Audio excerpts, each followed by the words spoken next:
आलमी मंडी में तेल की कीमतों में कमी, लेकिन पाकिस्तानी अवाम इस फायदे से भी महरूम। जी हां, बात की जा रही है पाम ऑयल की। आलमी मंडी में पाम ऑयल की कीमत में सालाना बुनियादों पर नुमाया कमी देखी गई है। मीडिया रिपोर्ट्स के मुताबिक गुज़िश्ता साल 2022 के आखिरी दिन 31 दिसंबर को इंटरनेशनल मार्केट में पाम ऑयल की कीमत $887.93 फी मेट्रिक टन थी, जो 31 दिसंबर 2023 को $783.55 फी मेट्रिक टन हो गई है। एक साल के दौरान पाम ऑयल कीमत में $104 टन से जायद की कमी रिकॉर्ड की गई। पाम ऑयल की इंटरनेशनल मार्केट में $104.38 की कमी हुई, जो 11.66% कमी बनती है।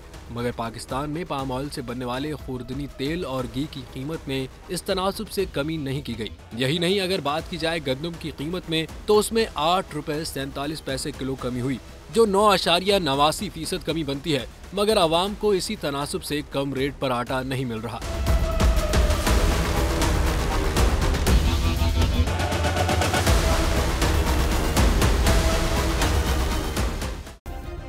सब्सक्राइब करें और बेल दबाएं ताकि कोई खबर रह न जाए।